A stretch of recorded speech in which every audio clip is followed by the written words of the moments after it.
There are 3 more empty chairs, please. 1, 2, 3, 4.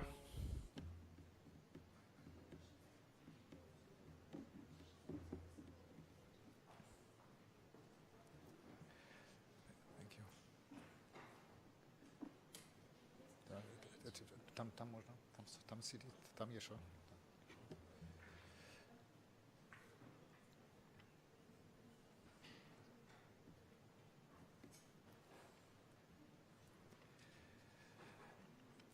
Сначала хочу сказать, что у нас есть возможность, потому что у нас есть переводчик, и значит на первом канале будет на английском языке, и на третьем канале будет на русском.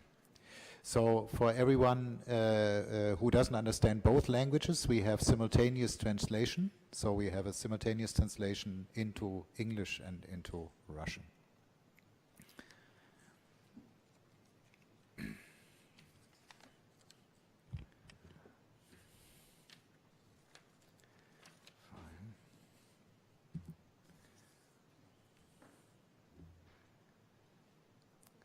Leonid, can I get a sign whether he's coming or whether you just then sit next to me?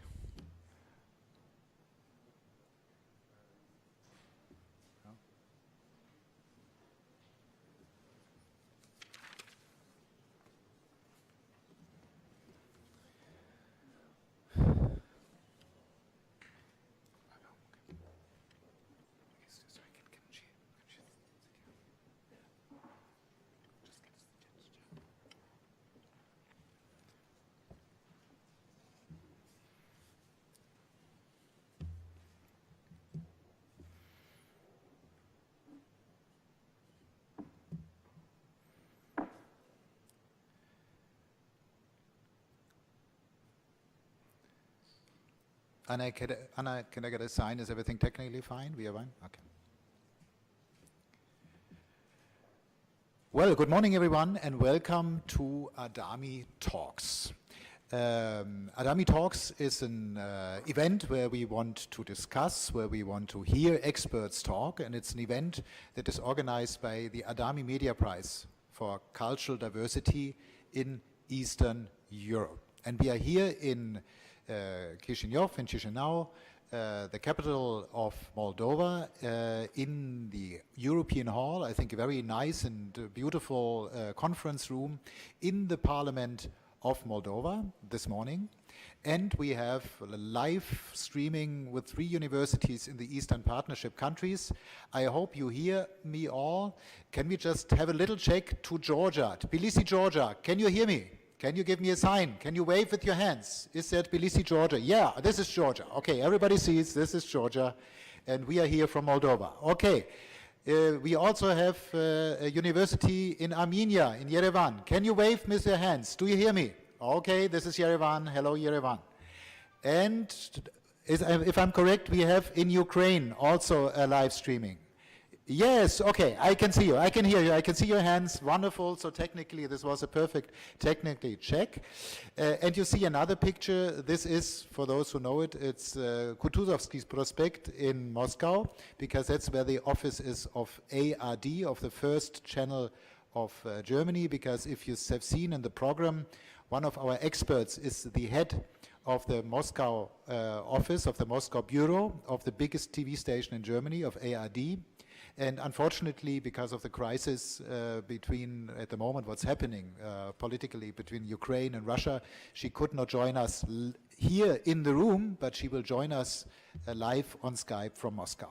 So you will see on these 2 big screens in the room, you will see your colleagues, students in the other universities, and I hope that they will see us. We have several cameras installed in the room so that they also can see what is going on here. I really want to thank very much the Parliament of Moldova and the Speaker of the Parliament, Mr. Kandu, to give us this possibility to be here in this wonderful room and to have this technical possibility. It's the first time that we are here in such a format and that we have the possibility to stream this to the other universities. So far, we always had it in one university, and this time we're really doing it as an international event. We have, some of you know me already because I was yesterday already at the presentation of the nominations. We have a big gala tonight. We have this Adami Media Prize is a media competition. It's on topics of cultural diversity, of ethnic, of religious minorities in the countries of the Eastern Partnership. And for those of you who don't know, the Eastern Partnership countries are Belarus, Ukraine, Moldova, Armenia, Azerbaijan, and Georgia. So I hope that, I know that also in Azerbaijan and Belarus, there are people on Facebook and on our YouTube channel listening to us. I also want to say hello, definitely, to everyone who is now with us and listening to us live on the stream.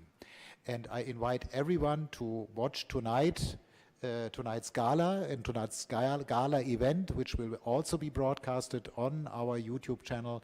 It will be broadcasted by several TV channels in these 6 Eastern Partnership countries live, and it will be also broadcasted on YouTube. Just put in Adami Media Prize, and on YouTube on our channel you can follow tonight's gala event. That's all what I wanted to say as a beginning. I hope you will have a very, very interesting discussion. I invite you all to take part in this discussion, and I am very thankful for our speakers and our 2 moderators, to whom I now will give the floor to start the discussion and to start, hopefully, a very fruitful and a very interesting Adami Talks for all of us. Good morning. My name is Dumitru Lazur. I'm from Moldova, from Chișinău. I'm now working for the Council of Europe office in Chișinău as program officer. I'm coordinating a media project which also tackles the issue of fighting propaganda and hate speech. And I'm delighted to moderate this event. Thank you.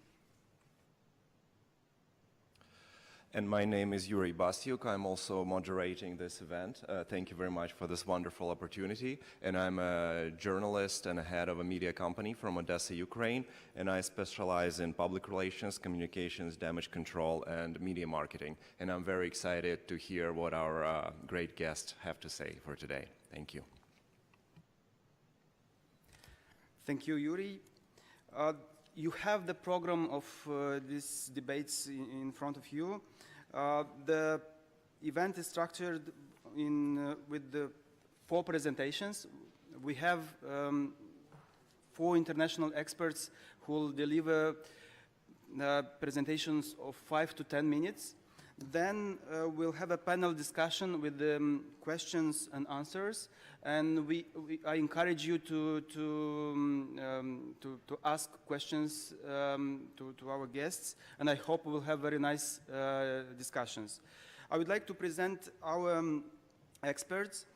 We have here Rebecca Harms, member of European Parliament, Zurab Kodalashvili, international media expert, a consultant based in London.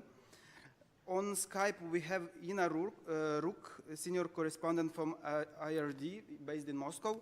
And also here we have Miograd Soric, senior correspondent, Deutsche Welle, Moscow, based also in Moscow. Now I would like to give the floor to Rebecca Harms, who will speak about European Parliament's reaction to fake news and hate speech in the current media environment. My name is Rebecca Harms, as had been said right now, and I'm a member of the European Parliament, and since 2015 I'm also working in 2 committees of the European Parliament, which are mixed parliamentary committees with Russia and Ukraine. Everybody knows that I'm working a lot in Ukraine, but 15 years ago I was as often in Russia as in Ukraine. Since 2014 I'm banned from traveling to Ukraine because my engagement in I'm banned from entering to Russia. I'm persona non grata in Russia because I wanted, together with Memorial and human rights organizations, observe trials against Ukrainian prisoners in Russia. I think what's also important to mention, since 2 years I'm the chair, the co-chair, together with a Moldovan colleague, Marian Lupu of Euronest Parliamentary Assembly. I had the opportunity to visit countries of our Eastern Partnership much more frequently than I could do this before, and I think I'm a bit better familiar with the media situation in the Eastern Partnership countries than before I became Euronest co-chair. On the actual topic, I was asked to speak about, what's European Parliament's position on fake news, systematic propaganda, war on information and hate speech. There is and should be a lot to say, but let me start our talk with only few remarks. So the Parliament, the European Parliament, also I myself, we discovered that we are targeted by what we call a war on information, that we are targeted. We discovered this only late. I would say the real discovery of the problem took place even long time after Ukraine had been tracked into war and had been occupied partly by Russia.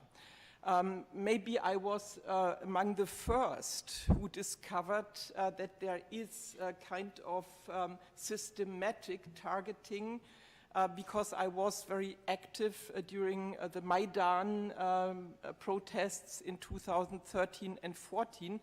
And from that moment on, for example, I was targeted by Russian propaganda, systematic propaganda, as what they often called supporter of fascists.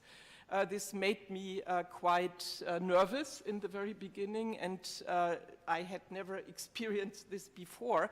But this discovery also made me to work more cautious on the information environment from winter 2013-14 onwards. In the European Parliament, only 2 years later, in 2015, we had the first report on hybrid warfare, informational war, and organized fake news. And during the preparation of this report, it's known as the Fortiga report. It was chaired or led by a Polish colleague, Anna Fortiga, former Ministry for Foreign Affairs from Poland, now member of the European Parliament and head of the Security Committee of the European Parliament. So while preparing this report, everybody who worked on the report made clear that the phenomenon we were observing was not something new. So war on information happens especially in times of war, in periods of war, since media exist and since people use what kind of media ever. And Europe has its own experience from the Cold War period, how this works. But we also, when we discovered the situation in 2015 and explored the situation better, we discovered that there was a new dimension of Russia targeting on European public and also a quite well organized Russian information warfare against Europe. I use very tough words because I think for us to wake up European public is also important to use the right wording on what's going on. So we discovered that when we were only thinking about how to deal with the phenomenon of hybrid and informational warfare, we discovered that latest since the Georgian war, In the Kremlin, there had been made decisions to invest massively to get better influence in their interest on a wider public in EU member states. So we discovered that there had been developed several instruments, for example, think tanks, but also foundations like Ruski Mir. We discovered that in Russia there was an own authority called Rosno-Trudnitsky Chestvo, that they had massively, since the Georgian War, invested in multilingual television, Russian television broadcasters, rapidly mainly, but also so-called news agencies and multimedia services like Sputnik, that they had also used, then when we only started to debate, that they had already used organized religious groups for quite important in some of the EU countries that Russia pretends nowadays via these organizations, but so non-governmental organizations mainly, but also backed by their media, that only Russia is the country to protect the Christian values. So we discovered since 2013-14, so the Maidan protest in Kiev, that there is organized trolling in the social media. And based on the analysis, the European Parliament was the first institution in EU, on the EU level, but also in the EU states, besides some decisions in Baltic countries, to react in a more systematic way to this challenge posed to us by Putin's informational warfare. And the reactions, so we recommended, were always twofold. And this is very important in this round of young journalists. So I'm, since the very beginning, among those who ask that to react to propaganda, the best way to react to propaganda, to informational warfare or to fake news is not to do the same thing. So I think with some of the colleagues in the European Parliament, we from the very beginning made clear that we want in the first row of our reaction to strengthen quality journalism, independent media, and true information. So we can discuss what is the truth, but maybe I quote I quote Orwell on this: 2 + 2 is 4 and not 5. So we know that it's always again doubted what is the truth, but quality journalism is really dedicated to work on the truth and not on ideas like we do not know what the truth is about. So this was the one pillar of we wanted to be what we wanted to be the reaction of in the European Union to what Russia posed as a challenge to us. On the other hand, we also were very outspoken on the need to react in an organized way in Europe to detect all sources of disinformation and to also dismantle this disinformation in an organized way, based on the decision of the European Parliament in 2015. There was the start of the work of EU versus disinformation, as it is known from many media.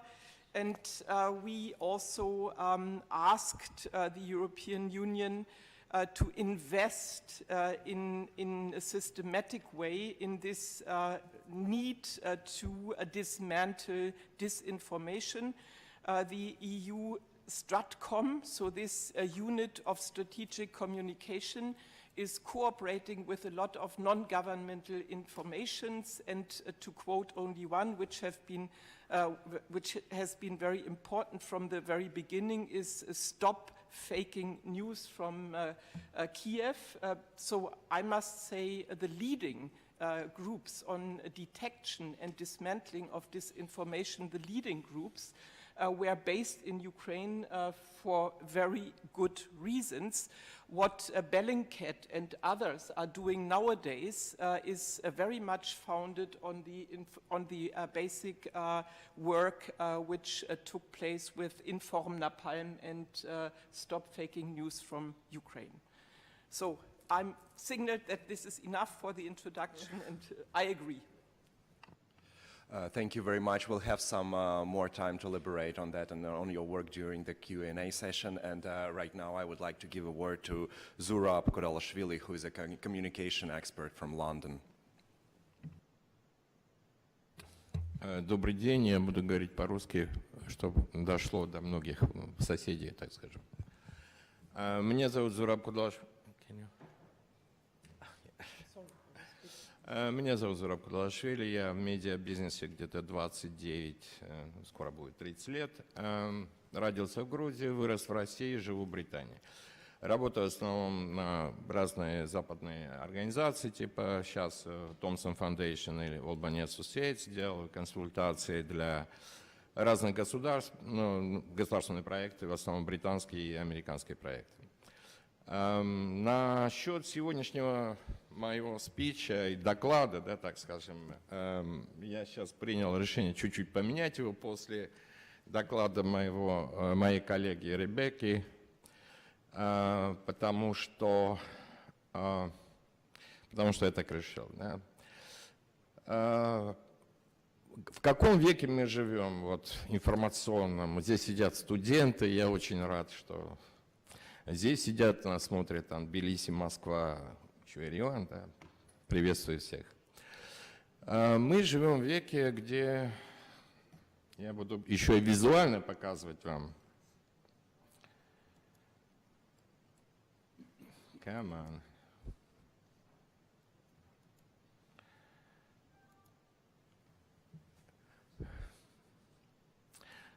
Да, можно перевели, да, посмотрели на картинку.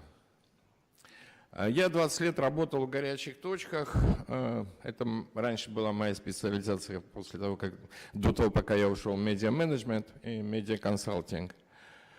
Я, когда уезжал в эти горячие точки, я не принимал участия в боевых действиях, я освещал эти войны. Да, это Чечня, там, война в Грузии, когда оккупировали часть территории, там, Афганистан, Ирак.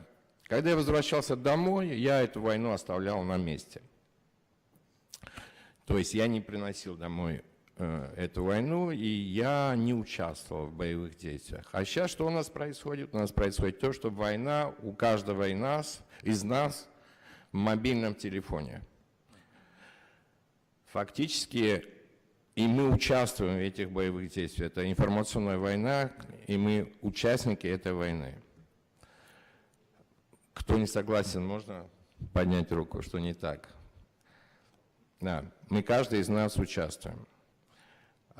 И это участие нас вынуждает, нас не то что вынуждает, а мы попадаем из-за этого участия и эти хейт-спичи, которые в социал-медиа мы выдаем, потому что мы постоянно на нервах. У нас нет возможности отойти от этой войны из-за этой социал-медиа. Произошел полный провал социальных медиа по борьбе с пропагандой и с хейт-спич.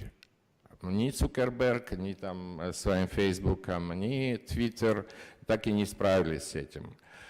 То же самое я могу сказать, к сожалению, наших коллег там, государств, там, типа Европейский Союз или Британия или Соединенные Штаты, точно так же провалились в борьбе с пропагандой. Сейчас вот коллега назвала, Ребекка назвала, значит, война в Украине. Дело в том, что до войны в Украине, да, хорошо, что вспомнили, что была война в 2008 в Грузии. оккупация грузинских территорий. До этого были другие войны тоже. До этого была война 91-92 в Самочаблу, часть оккупации, которая происходила в Грузии. Была война в Приднестровье, тоже, которая происходила оккупация. Но, к сожалению, ни европейские, ни британские, включая ни американские коллеги, не приняли конкретных шагов. И поэтому мы получили уже в 21 веке, мы получили Брексит в Британии, мы получили Трампа в Соединенных Штатах, и это все успешная работа российских спецслужб и российская кремлевская пропаганда. Да? Опять проблему я вижу не только в том, что сейчас наши европейские или британские или американские коллеги или журналисты проснулись после того, что мы уже получили. Да? Дело в том, что сейчас все говорят о fake news, о том, что надо бороться с пропагандой и о реакции. Дело в том, что кто начинает, тот и выигрывает. К сожалению, это так. Реакция, о чем реагирует Евросоюз или реагирует Британия или Штаты, они, то есть мы, всегда будем проигрывать.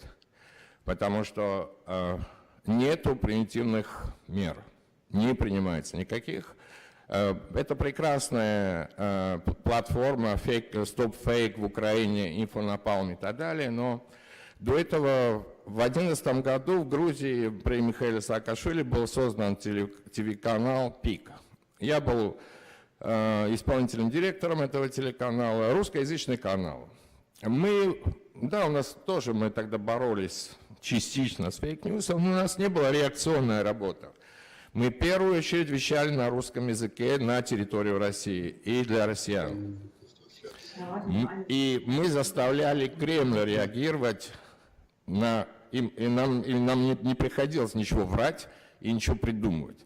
Мы вещали то, о чем не вещали российские телеканалы, мы вещали о реальности России, о реальности Грузии, о реальности Украины и соседних республик.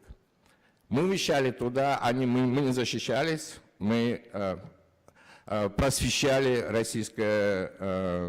российскую аудиторию.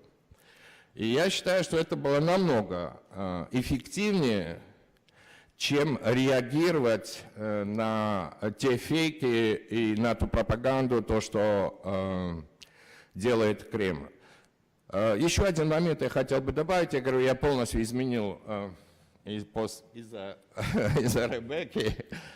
Еще один момент я хотел бы добавить. Все опять говорят, что да, это фейк-ньюс, пропаганда, это очень-очень плохо. Да, это очень плохо. Но, к сожалению, наши коллеги опять ни в Штатах, ни в Европе, ни в Британии не видят полной картины. Это не только фейк-ньюс, это не только пропаганда, это масштабное многонаправленное наступление на демократию и свободу и на либеральный мир. И туда входит не только фейк-ньюс и пропаганда, туда входит и официальные власти российских, их заявления, да, туда входят всякие религиозные и культурные мероприятия со стороны Кремля, туда входит, включая русская мафия, которая и российские олигархи, которые подкупают европейских, американских и британских политиков, и которые проталкивают тоже в Европарламенте или в Конгрессе США или в британском парламенте проталкивают интересы Кремля. Я на этом закончу, а то водичка захотелось. Спасибо.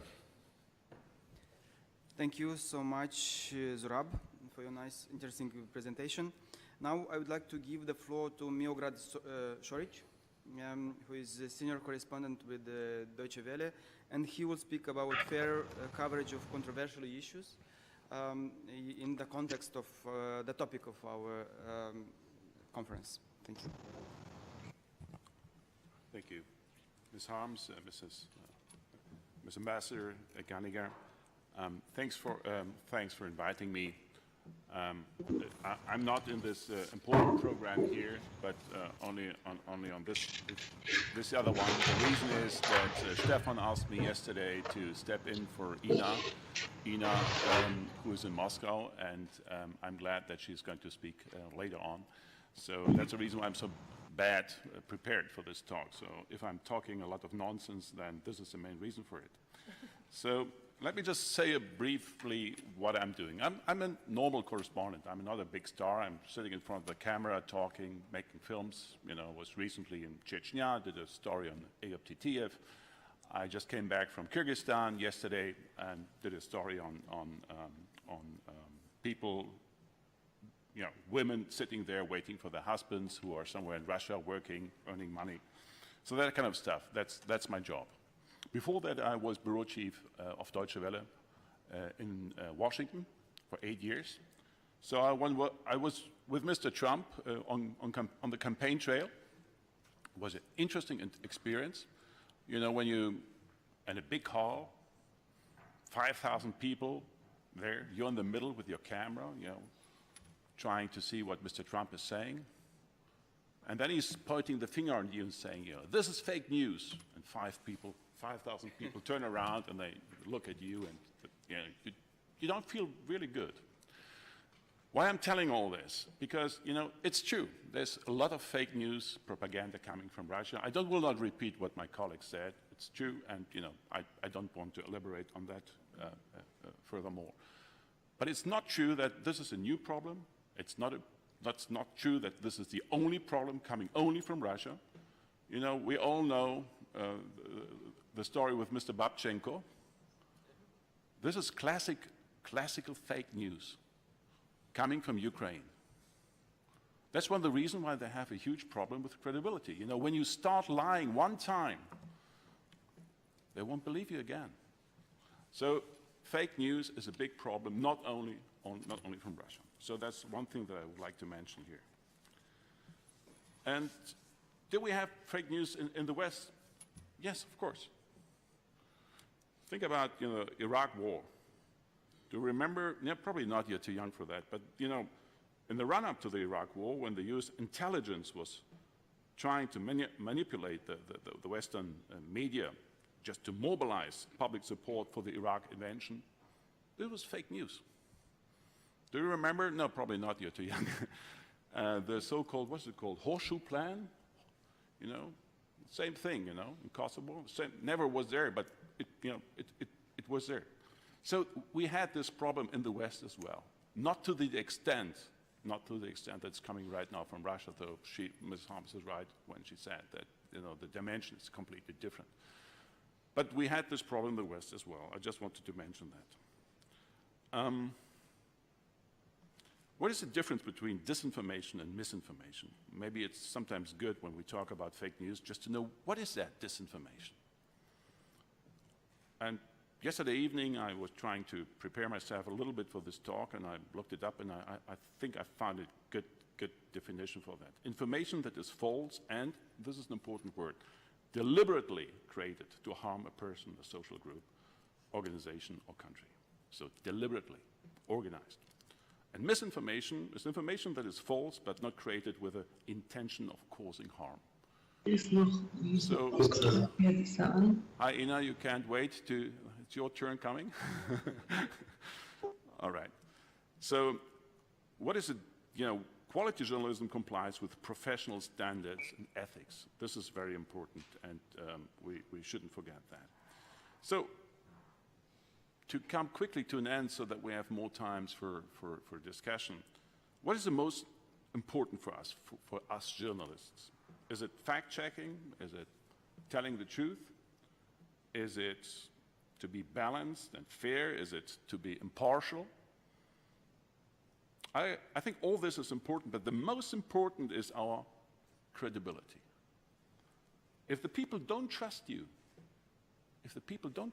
what you're saying, you get nothing. You can say whatever you want, you get nothing. So most important to you, especially to you young journalists, is your credibility.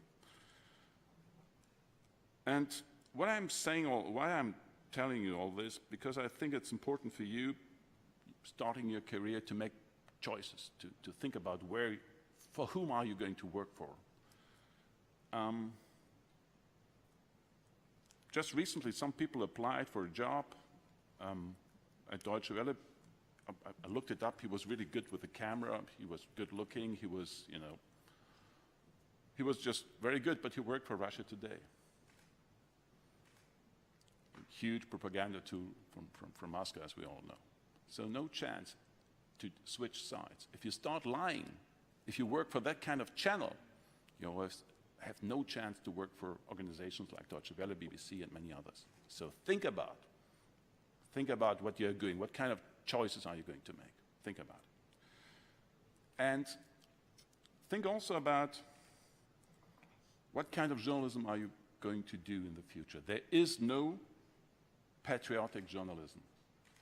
There is no patriotic journalism. That's just bad journalism. It's not journalism. Very often people try to say, we are victims in Ukraine and Georgia and many other places, and for that reason we have to stand with Mr. Poroshenko or whoever that is. And then they start to, become propagandists. This is not our task. That's not our job as journalists. So be smart. So I think I said enough for a discussion, and I saw Ina. Where is she gone right now? Maybe she can take over from here. I'm glad to answer your questions if there are any of them. Thank you. Thank you very much. I would like to ask if we have Ina Rook on Skype connection right now, and if Ina is ready to participate in our panel. Oh, I see. I would like to give the floor to Ina Rook, who is a senior correspondent of RRD in Moscow.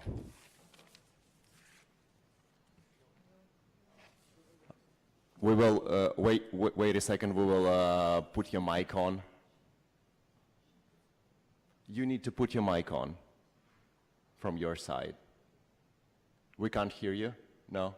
I thought I had it put on, we're good. Sorry for that. Здравствуйте, hello everybody. Я не знаю, на каком языке лучше говорить, на русском или на английском. Вы мне говорите, что для вас более удобно. Should I speak Russian or English? What is better for you? Can you let me know that? It's up to you. We have a translator in work, so most people understand both languages, so whatever you're comfortable with. Я, наверное, буду и туда, и сюда говорить тогда, и по-русски, и по-немецки, просто когда, или по-английски.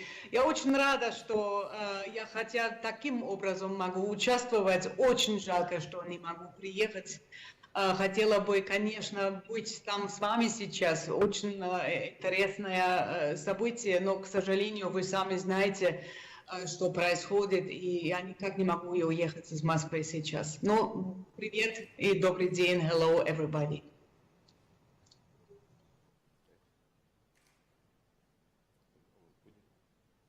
If you would like to give an introductory speech to our guests, we would like to hear your opinion on hate speech and propaganda and what can we all do to fight it.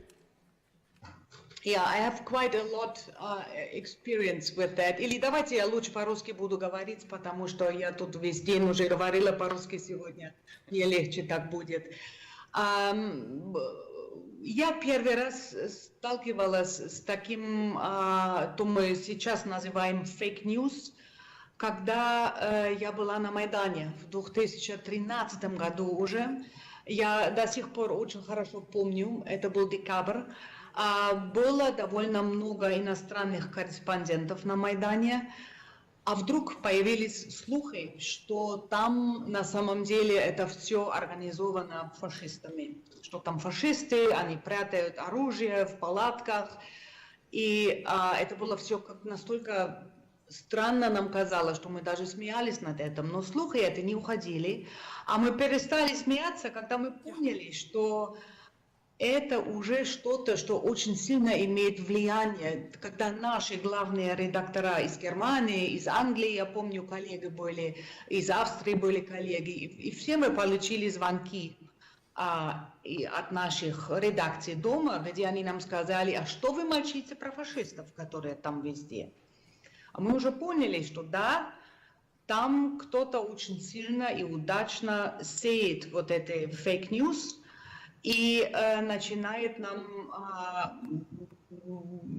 делать проблемы с этим, потому что мы действительно тогда были вынуждены искать этих фашистов, которых тогда точно не было, и все время опровергать это. Но я поняла тогда первый раз, какую мощь, там есть какая сила за этими fake news. Это потом я поняла и в других местах, откуда я работала. Я думаю, что все из вас подобное заметили или с подобным боролись.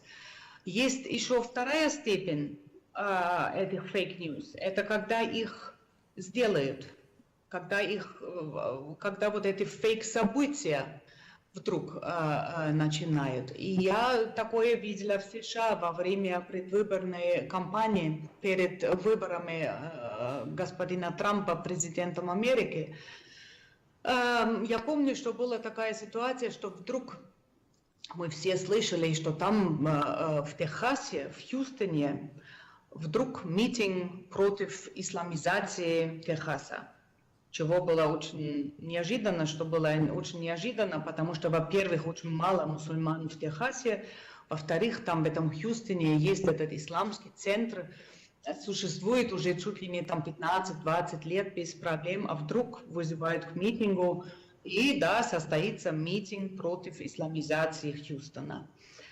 И одновременно состоится и антимитинг, митинг против исламофобии в Хьюстоне. Тоже как-то вдруг никогда это не было даже темой, а вдруг там и против исламизации, и против исламофобии. Только потом, несколько месяцев спустя, стало ясно, что и тот, и другой митинг было совершенно искусственно вызвано, было организовано какими-то странными Facebook-аккаунтами, которые потом только понялась, организовались даже из Санкт-Петербурга.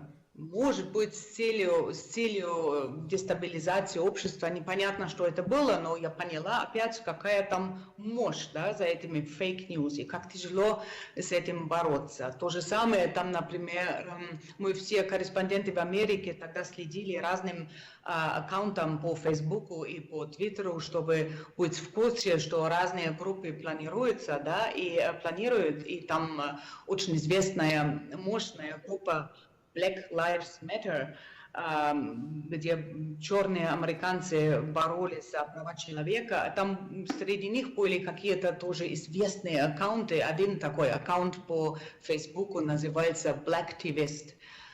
По-моему, самый мощный, там было 500 000 followers. И тоже потом выяснилось, что этот аккаунт был фейковый, что его тоже организовали. Я даже не знаю, был ли он организован из России, или был ли кто-то другой заинтересован в какой-то, может быть, дестабилизации. Но это был аккаунт, который ничего не имел общего с этим Black Lives Matter. По-моему, он был тоже из России организован. Но видно, как тяжело нам с этим бороться. И я поняла, что есть одна ошибка, которой мы очень должны быть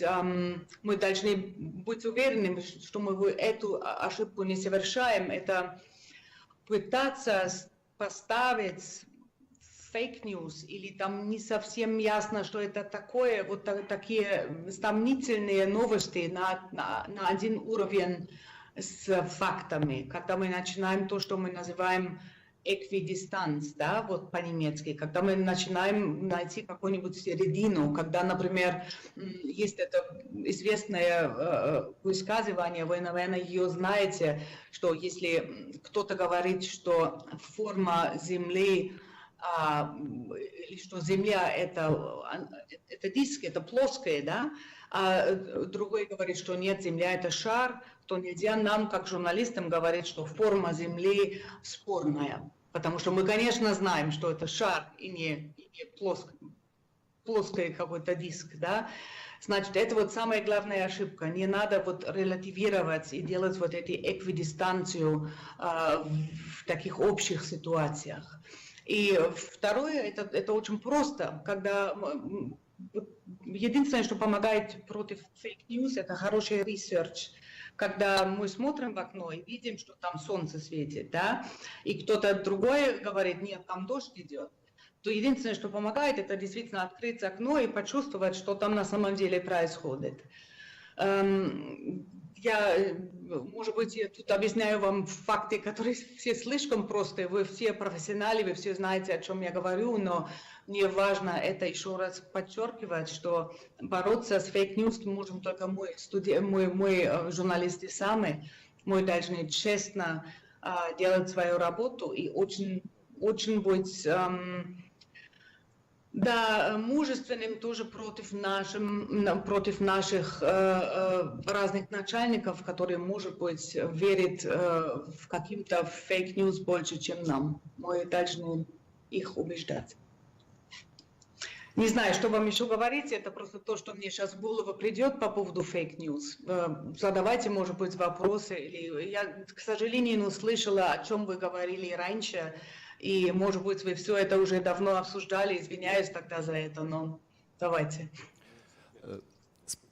Спасибо большое за вашу презентацию. Пожалуйста, если у вас есть возможность, оставайтесь с нами. Мы скоро перейдем в секцию Q&A. Здесь присутствуют на прямом включении студенты из 3 стран, а также номинанты Адами и молодые журналисты из Молдавии. Thank you so much for very interesting presentation. Now it's time to open the floor for questions and answers. We have here students and from Moldovan universities who study journalism and also cinema, and also the Adami finalists. Also, we have students from Armenia, Georgia and Ukraine, and Anna will help us when we'll get some questions from them. But I would like to ask the first question before some of you are ready to ask questions. I like very much what Miograd said about journalists who have to make choice, because if you decided to go to one TV channel which is well known as a producer of fake news, then it's very difficult to switch to independent one. But taking account that we have a lot of young students and journalists, who should help them to make these choices? How should university play a role? Should they, I don't know, how we can help them to make this choice?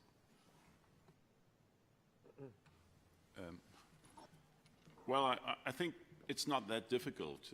If you really don't know whether you should go to that channel or not, you always can call me. By the way, there's a traineeship that you can apply for at Deutsche Welle right now. It starts. I put it today on my Facebook site. So if you want to become really good journalist, a good training, if you speak good English, and if you would like to work for independent news outlet like Deutsche Welle, so now is the time to apply for. Thank you for this opportunity saying that. So I think everybody knows that Sputnik and Russia Today, and let's be honest, a couple of others in Ukraine and other places as well, that they are not independent news outlets, but that they are, propagandists of whoever is the ruling part, whoever is the president there. And so if you really don't know, you always can ask me. You can ask your professors, the one, or you can ask the one that you admire. I think older guys like me, for example, like to give piece of advices, and I think this is not. There's not a big difference. If you got somebody who's a great journalist and you like him and you really adore him, and you shoot him an email and say, what do you think? I would like to do this and that. I think he's going to give you an advice. I don't think that this is so difficult. So according to what I know, the media situation, the media environment in our Eastern Partnership countries is not the same as in Germany, in France, or in UK. To give you some Western European examples, already in Slovakia or in Bulgaria or in Romania, I would say it's very difficult to pave easily your way as a journalist doing independent and quality journalism, as we say. Even in Germany, I think in some of the channels, it's not too easy to do what you think is your conviction. Yeah. But maybe in Deutsche Welle it's a bit different. But I would like to add to also what you said. So there is also so not always the best production in some, especially the Ukrainian television channels. But there is one major difference in between what I can observe in the media work in Ukraine compared to Russia and the channels you mentioned. So Raptly or Sputnik, they are really targeting on disinforming the EU public. So as far as I see it, and there is no similar Ukrainian enterprise with this purpose. And I think this should be kept very clear as a distinction. Also, if we are talking about fake news in United States and how it works, and fake news produced in Russia, so far I feel not the same level of aggression towards Western European or European public from the United States compared to Russia. And since you mentioned the case of my friend Babchenko, I would like, because we are talking here to young journalists, I would like to mention that I studied the case. I met him immediately after he was alive again and tried to find out what has happened, because everybody knew him as a very, very good journalist born in Russia. He had worked a long time in Russia. Now he lives in Kiev. And it means a lot if a journalist gets that many threats as he did before he agreed to cooperate with the Ukrainian Secret Service. We can really discuss about the quality of this operation organized by SBU. But you should never forget, especially if you ask young journalists to do good quality journalism, you should seek the truth in your countries, especially also in Russia. You should not forget that they can go to very threatening situations. And what Mr. Babchenko did was because he felt not safe anymore, like many, many other journalists in Kiev, in Russia, in other countries, especially in the East. And so we should all together give him a chance to continue with a reputation of a very good journalist after what happened, in spite of what happened.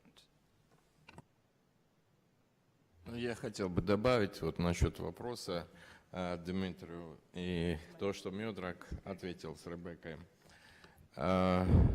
Да, здесь присутствуют студенты, и поэтому выбор между там Russia Today или Deutsche Welle, это очень хорошо звучит, но давайте вернемся к реальности, допустим, тот же Кишинев, Киев, или Тбилиси, или Ереван, или тем более Москву, да, и выбор совершенно другой, не между Deutsche Welle и Russia Today, а выбор между олигархическими или государственными телеканалами и independent media.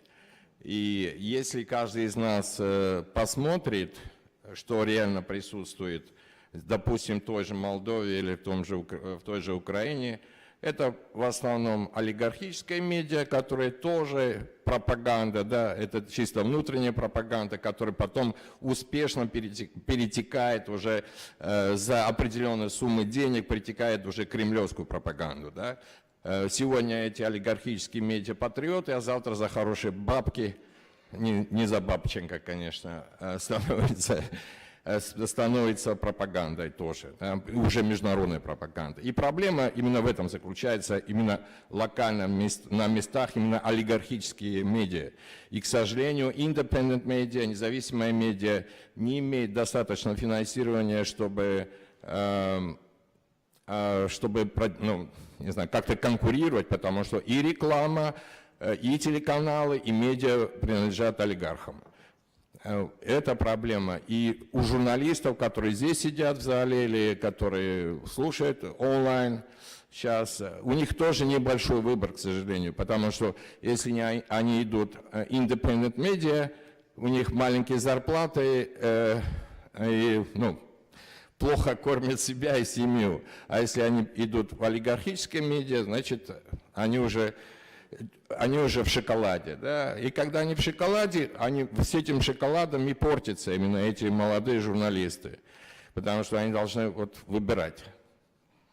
Вот это реальность. И насчет Инны, которая из АРД говорила прекрасную речь, я с ней не полностью согласен, потому что борьба с фейк-ньюсом, хорошая журналистика, это такое большое, это мое мнение, такое большое заблуждение журналистов.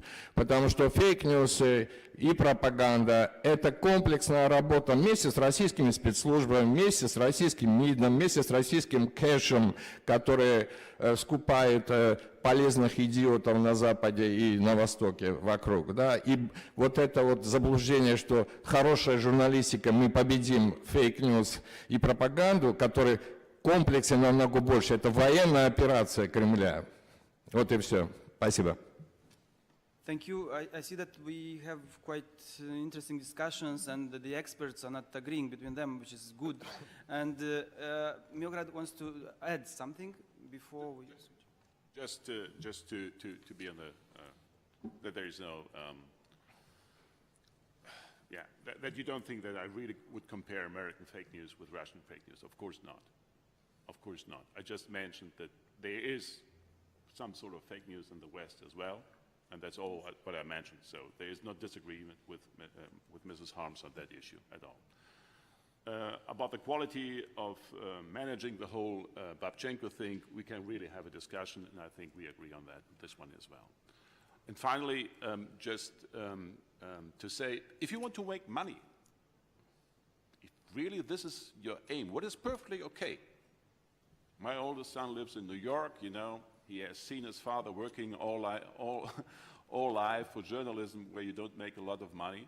And he decided, you know, I don't want to do that, I want to make money. So went to New York and is working for a financial firm, what is perfectly okay. So if you make that decision, I agree with that. You know, you're all in the age, you could be my child. So I would say this is okay. But if you want to make money, don't go into journalism. Don't go into journalism. You must be ready to also suffer for fighting for the truth, to find out what's really going on. They arrested me 3 times in Kolomna. You know, I was filming a demonstration, and you know they're trying to control me somehow. They didn't allow me to film when I was in Kazan during the presidential elections, and the police was after me as well. So I have all this experience that Ina had.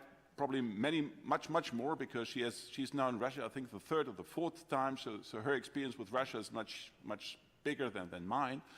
But if you want to make money, don't go into journalism. Don't go into journalism. I would like to refer to our Skype speaker. Do you have any comments or remarks on the questions that are on the floor right now, Inna? Yeah, I do.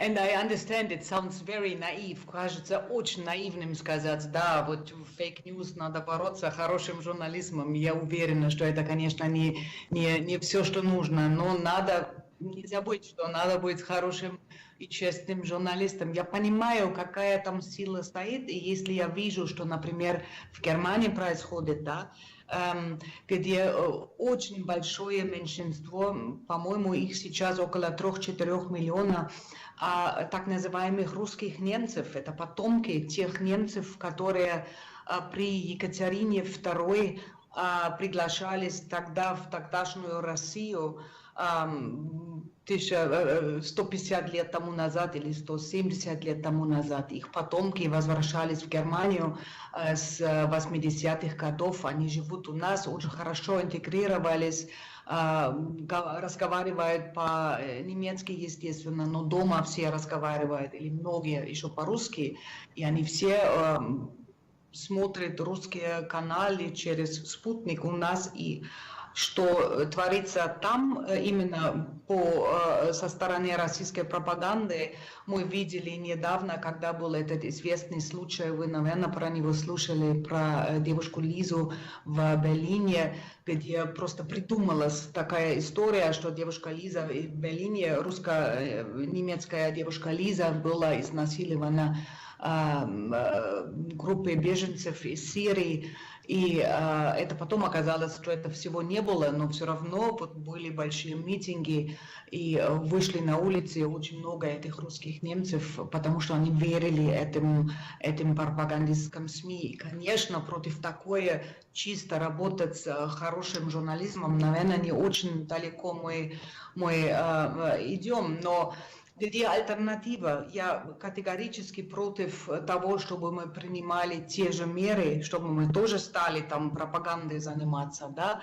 Это ни к чему хорошему не ведет. Я думаю, что единственное, что помогает, это организовать уже со школ какое-нибудь воспитание, правильное, не знаю, как правильно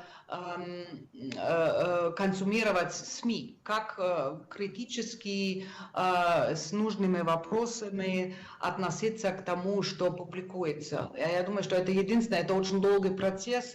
Если мы совершим ошибку и отвечаем теми же оружиями, которыми нас хотят тут впечатлять, я думаю, что это плохое, это ни к чему хорошему не ведет. Это все касается Германии, свободное общество, где совсем ситуация другая, чем я понимаю во многих восточных странах, где действительно ситуация журналистов совсем другая. Естественно, я знаю это. Спасибо большое за вашу ремарку. Пожалуйста, погасите свой микрофон. Спасибо.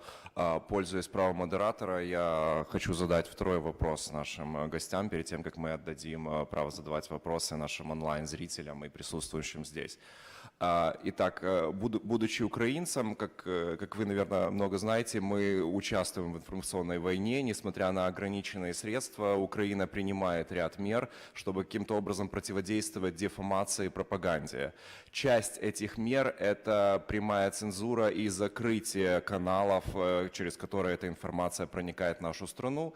В первую очередь таких крупных, как социальная сеть ВКонтакте и поисковая система Яндекс, то есть такие примеры. Что приводит к моему следующему вопросу. Инна уже частично ответила на него вот путем вот этой вот информационной диеты, как можно это в школах предполагать. Не придем ли мы к созданию Министерства правды из антиутопии 1984, когда мы просто вынуждены будем перекрыть тот же самый в начале Facebook, чтобы запретить по фабрику троллей и вот эти вот разрывы, вот создания там и прочее, поскольку как бы мы услышали мнение о том, что просто факт-чекинг, ресерч может быть в ряде случаев недостаточен, ведь арсенал дефаматора и пропагандиста, он куда больше, чем текущие каналы, которыми пользуется журналист, у которого есть авторитет. Я хотел бы услышать мнение наших гостей по этому поводу. Спасибо.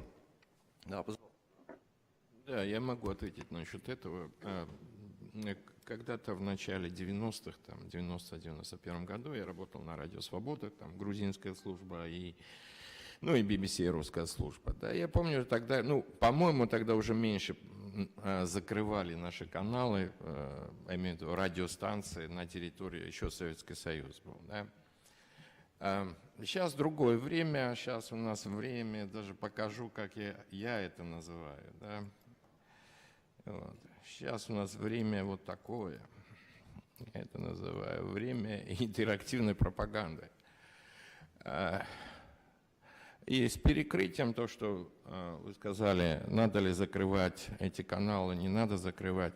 Понимаете, что дело? До тех пор, пока такие службы, как ВКонтакте или там, я имею в виду социальные медиа, типа Facebook, Twitter и так далее, технические, так скажем, вот эти вот организации не будут бороться именно с вот этой заразой, да, вот с этим вирусом, и они предоставляют платформу для атак на и демократию, и свободное общество, я считаю, что они должны закрываться. Я имею в виду закрываться на территории Украины. Я считаю, что это правильное решение, и ВКонтакте, и там Mail.ru, или потому что это все, или там тоже, допустим, антивирус, как его, Касперский, да, когда я работал на телеканале ПИК, мои технические директора предложили, давайте, говорит, поставим антивирус Касперский, к слову, да, телеканал ПИК в Грузии. Да, я сказал, что ни в коем случае, потому что все мощные машины онлайн, это, говорю, Mail.ru, Яндекс, даже тот же самый Telegram или господина Дурова, извиняюсь, но я не очень доверяю этому прекрасному талантливому человеку.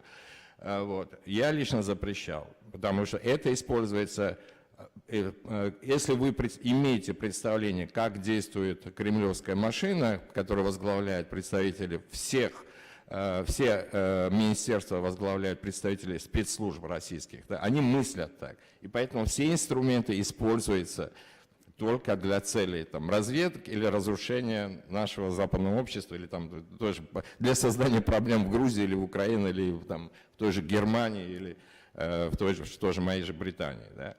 Поэтому я считаю, что эти платформы должны закрываться, я считаю, что это правильно. Пока технические службы не примут решение, не решат проблему с пропагандой и дезинформацией. Кто-то еще хочет прокомментировать? So I worked a lot on the situation of media in Ukraine. And also based on the experience with the experience with the beginning of and development of a war against Ukraine. And I had to acknowledge that it's really a problem, yeah, if you are, as a country, tracked into a war, forced into a war, you have to defend yourself. And then when you are starting to deliberate some of the occupied territories, you meet people, your own people, who think now Kiev fascists will come and put you in concentration camps. This was the situation when, for example, Slavyansk, the city of Slavyansk, was deliberated by Ukrainian army. I was in Slavyansk 5 days after, and I was there not officially, but with friends from the region, and we visited their families in Slavyansk. And those families, yeah, of my friends, they really were fully the victims of Russian propaganda. When Ukrainian army arrived, they thought, now the fascists are back and we will all be put into concentration camps and we will never see our children again. So this is quite a challenge if Russian propaganda is so successful. And, but in spite of this, I think so Ukrainians face the challenge to develop their media situation and the conditions for work for journalists according to their wish to develop as a democratic country.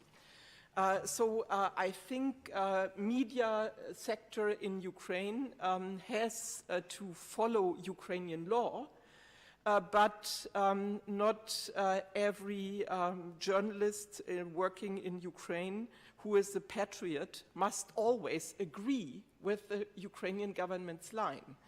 To find a line there will matter always, and on all levels, whether it's about social media, whether it's about private television, whether it's about newly founded independent media.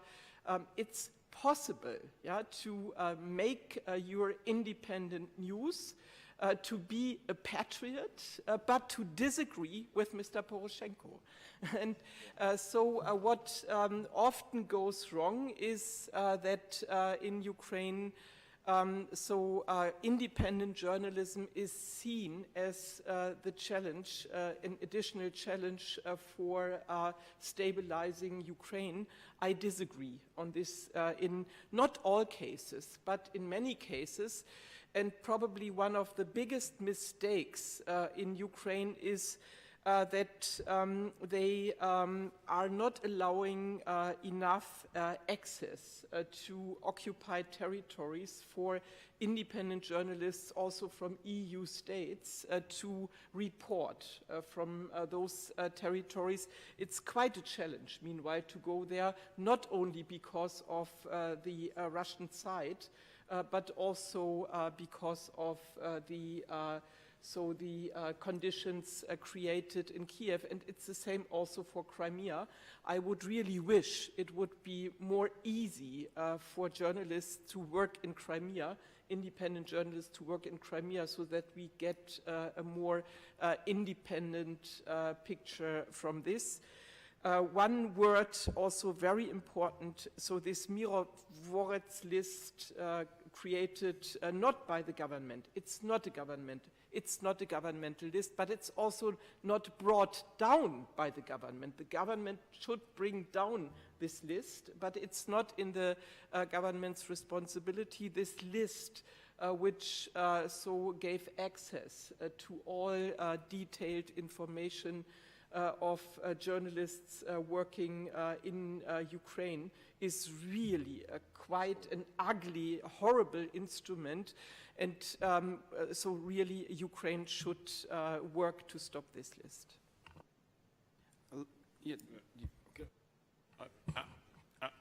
I got 3 children. When I'm telling them don't do this or don't eat this chocolate or don't eat this pizza that is bad for your health, I'm pretty sure that this becomes very interesting to them to eat exactly that pizza or that kind of chocolate. That's the experience that I made as a father.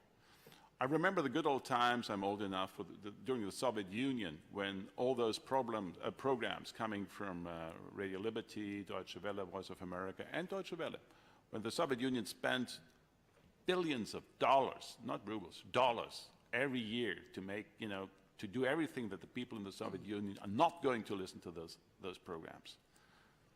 That it was particularly interesting for the people in the Soviet Union to exactly listen to this kind of program. So, Zura, sorry for that. I agree on almost everything what you said, but on this one we got a different opinion. I'm a libertarian when it comes to those things. Maybe it's because of my time in the U.S. I think to close down a TV or radio station, or to say, we don't want to hear this or that, I think this is a mistake. It becomes particularly interesting then for the people. I think during the Soviet time, people were smart enough, in the Soviet time, when there was no internet, but the people were smart enough to see and understand what is wrong and what is right, what is truth and what is just false. When the people in the Soviet Union were smart enough to understand that, I'm pretty sure that the people in Ukraine are smart enough to understand what is wrong and what is right. Let them think on themselves. I would like to answer you, sorry, a very short remark. When you're talking about smart enough, yeah, I'm from Soviet Union. I was born in Soviet Union, grown up in Soviet Union, and I know how Soviets think. But if we mention how many people listen to Radio Liberty or Deutsche Welle, it's very tiny, tiny part. And if we think that BBC or Radio Liberty or Voice of America destroyed the Soviet Union, I think it's a big mistake. I think it was destroyed not by this media, but because of mainly invention of video where Soviets can watch, not only listen. Western propaganda is first, and economical side. But again, how many people listen to Liberty or BBC? Very small amount. Come on, I'm not agree. And first, and second one, this is not a freedom of media or something. It's a tool. Enemy's tool. This enemy trying to destroy your country. They're trying to destroy your democracy. You say, okay, let's broadcast on my territory. It's like Russia Today now broadcasted in UK. And lots of very aggressive Brits who they still believe this rubbish was Russia Today broadcasting there. And they poison it. I think it's a big mistake to allow to enemy country who trying to destroy your constitution, your territory, like, okay, let's broadcast on my territory. No, sorry, I'm not agree. Thank you very much for your opinion. I would like to give the floor to our guest from on Skype, Ina. Yeah, hello. I would like to agree with Miodrag here on the one hand, because I think that yes, societies, democratic societies should be strong enough to stand those fake news outlets and should not start to make the mistake to prohibit them and to just cut them off. But in the last 10 or so years, I have come to the decision that probably for the, 5 years, not 10 years, but I think we Germans are fine, we can cope with that. But what about all those new emerging democracies we have in Eastern Europe? I do understand, and I think I would tolerate, if I was to decide about this, that they acted in a way they act, that they just shut down some of the news outlets, which are, I agree with Zurab, which are not news outlets. So I think we have to make a decision here or a distinction here between strong Western societies who are used to fight for their democracy in certain ways and who do have instruments or means to counter those fake news fabrics, but if you're factories, but if you're in an emerging democracy and if you're living in a country where people are still very unsure about what and who to believe, and I think cutting down something could be a means I would even also support. Ой, хотела по-русски это все говорить, извините. Thank you very much. And on this topic, we have one last remark. But so since I follow the Sputnik and the Rappley developments in EU states and their impact also partly, I think the least we could request is that they, if they, in times of aggressions, and we see they contribute to this, that they at least could also comply with our media regulations and media laws. And sometimes I think what they are doing is really doubtful, and I liked that in the UK, some of the cases of doubts on the respect for media laws in UK led to the decision to bring the cases to court. And I think we are by far too tolerant, because in these television channel Rappley, many things are spread which would not be allowed to be spread in German channels. So therefore I think there is a narrow line. And what I would like, also as a kind of measure against the growing strength of anyway very well-financed news agencies working for Russia and news outlets working for Russia. So I think the EU media, especially also public media, should cooperate much more with the independent new media outlets and media in the Eastern Partnership countries and also in Russia. So why we are paying for agencies which are propaganda agencies, and why we are not getting more into our programs this work of journalists which we appreciate and which we want to strengthen. Thank you very much. We're now moving to an open Q&A session, and I would like to give the first question to the people present here, and then we will give the opportunity to our online visitors to ask the questions to our speakers.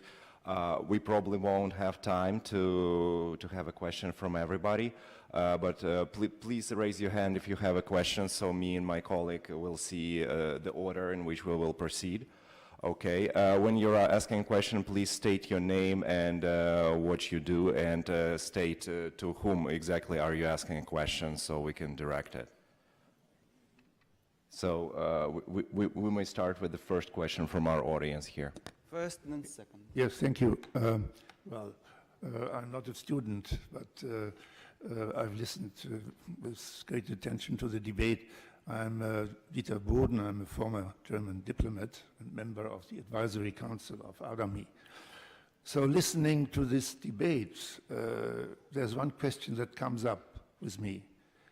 To what extent is fake news really a new phenomenon?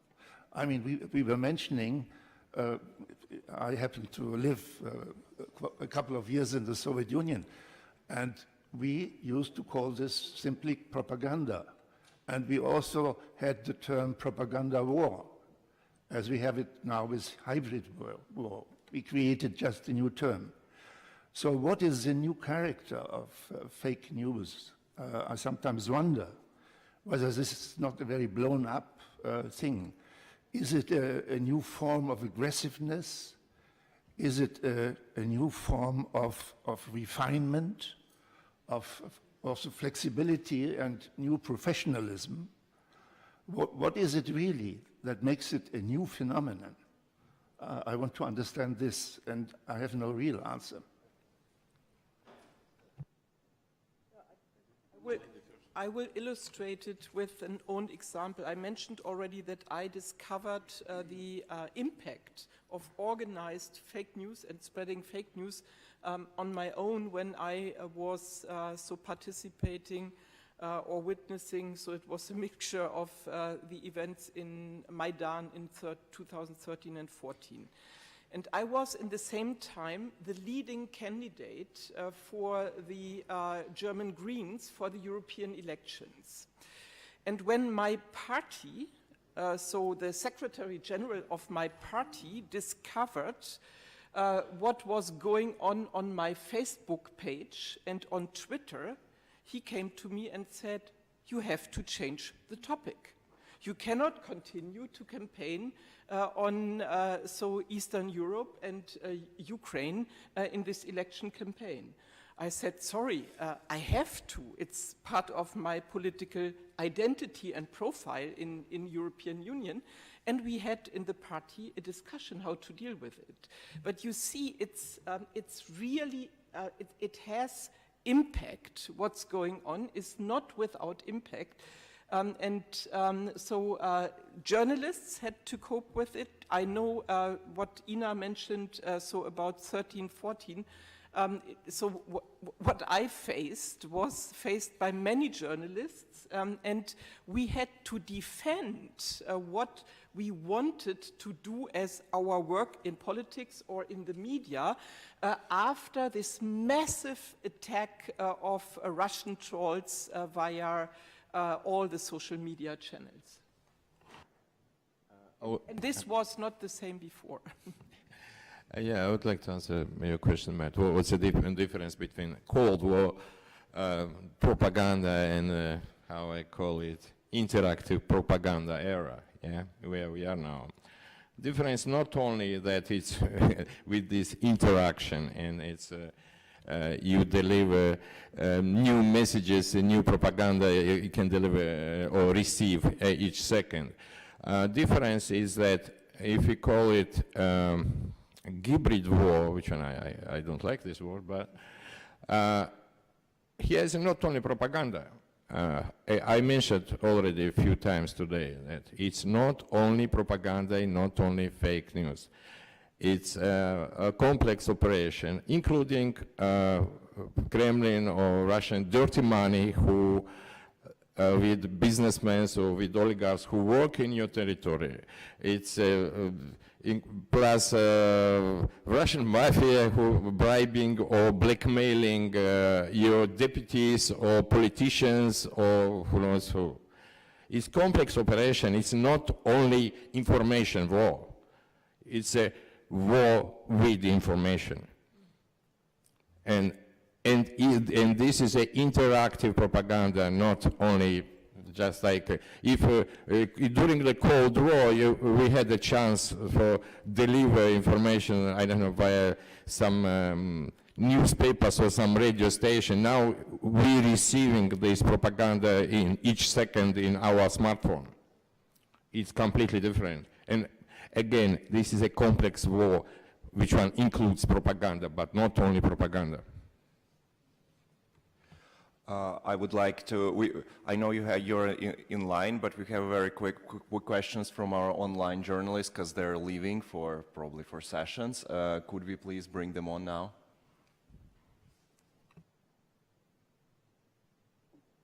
And I would like to remind you, please state your name and what you do, and ask who are you addressing your question to. From Tbilisi, Georgia. Tbilisi, Georgia, are you with us? Please turn your mic on and ask the question.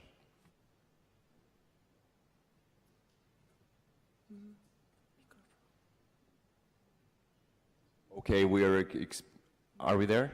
They have to put the microphone. Okay, we're experiencing some differences. Maybe they can chat the question to us and you will refer it to us later. We will proceed with the question on the floor. Меня зовут Николай Гомонюк, я из Украины.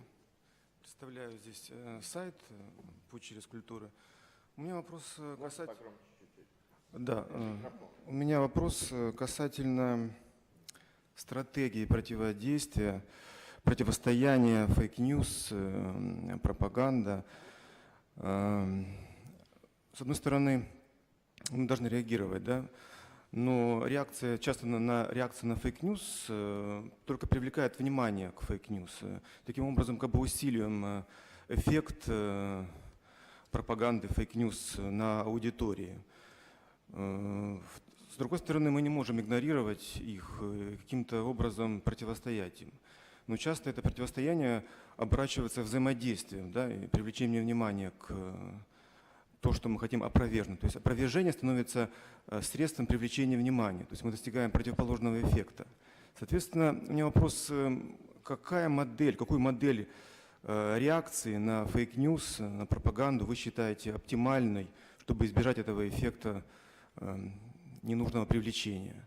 Частично вы уже говорили о том, что это медиаграмотность, повышение медиаграмотности пользователей аудитории, там, или, допустим, что-то другое. В общем, вопрос о моделях реакции на фейк-ньюс.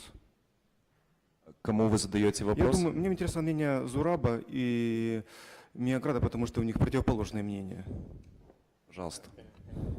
Да. Что касается... Сам вопрос уже задан, мне кажется, уже проигрышный.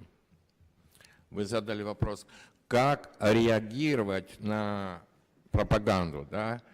Именно проблема именно в этом и заключается, что мы, я имею в виду, там, соседи Российской Федерации, Евросоюз, Британия, Соединенные Штаты, мы все время реагируем. Кремль бьет, а мы реагируем и реагируем. Вот если мы будем только заниматься этим реагированием, все время будем проиграть. Ситуация такая, к сожалению, что кто начинает, тот выигрывает. Пропаганда начинает, и пропаганда выигрывает. Поэтому это вопрос национальной безопасности. Я считаю, что вопрос национальной безопасности того же Евросоюза, национальной безопасности всех этих стран, плюс еще хорошая журналистика, как вы говорили, какие рецепты есть, да? Плюс еще хорошая журналистика, но еще возможности создания платформ для хорошей журналистики. Есть ли такие платформы, где эта хорошая журналистика отличная, где вещается, да? И какие мощности, допустим, на том же русском языке есть у России, у путинской России. Я ничего против России не имею, но против путинской России очень много против имею. Какие есть платформы? Есть ли такие платформы? Допустим, в нашем случае был вот этот телеканал ПИК ТВ, который при Саакашвили создали в Грузии, и потом в 2012 году с приходом нового режима первое, что они сделали, это закрыли. Этот канал, который вещал на всю Россию, вещал на все бывший Советский Союз, да, ex-Soviet Union. Есть другой такой канал, я не знаю, их просто нет.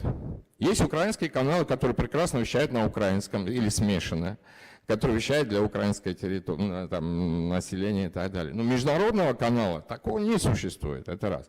Вот, допустим, в вашем случае в Херсоне, да, надо ли реагировать? Это вопрос очень долго во время Рейгана, до Рейгана, да, именно так действовали американские власти, что есть, давайте не будем реагировать на советскую пропаганду, чтобы этим там не усилить их, да. Пришел господин Рейган, и он сказал, что мы не то что реагировать, мы будем бить первыми. После этого мы помним, что случилось, да, в 1991-1992 году. После этого развалился Советский Союз.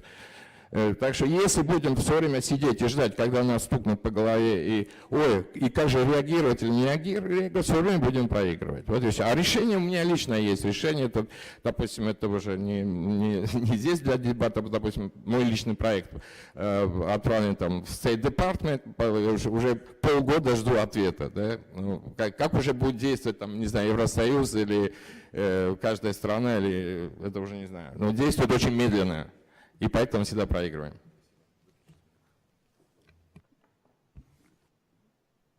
So I would say, as I tried to explain in the very beginning, that from my point of view, there are two levels where the organized fake news or disinformation campaign targeting on citizens of the EU, where I'm responsible.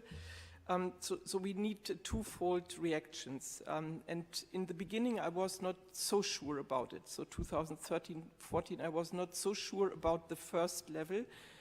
Meanwhile, I'm convinced that so we need better abilities to detect how this disinformation works and to dismantle the organized fake news spread across Europe.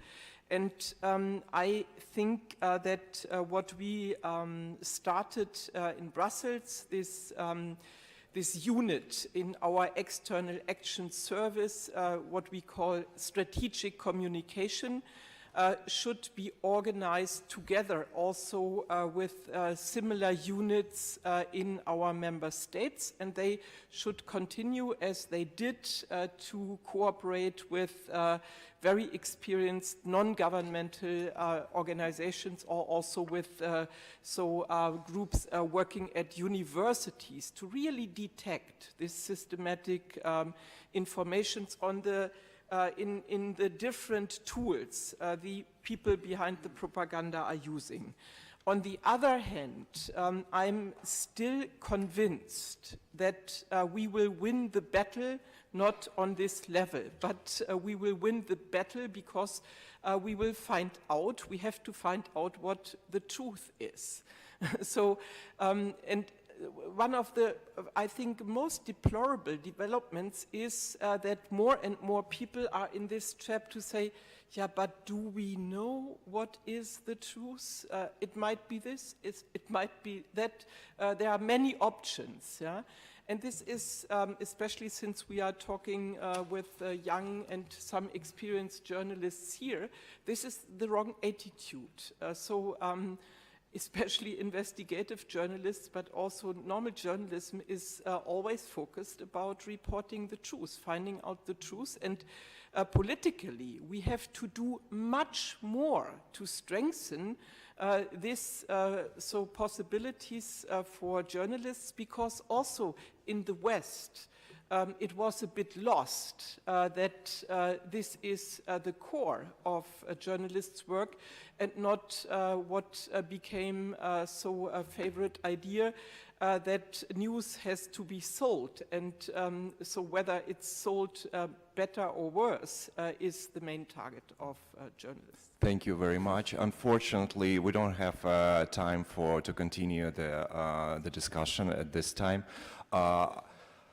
I was informed that we are to be greeted by the Parliament of Moldova and by speakers, so I would like to invite everybody to gather outside of this hall and proceed to the parliamentary session where the Parliament would address the Adami nominees and our guests.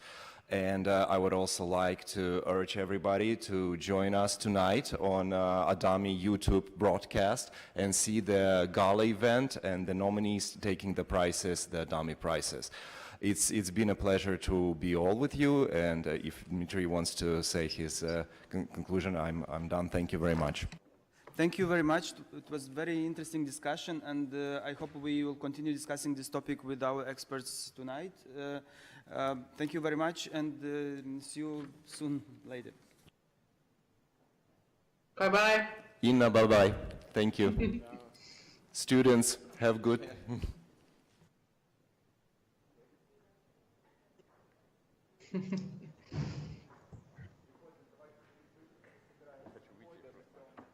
Отлаги меня.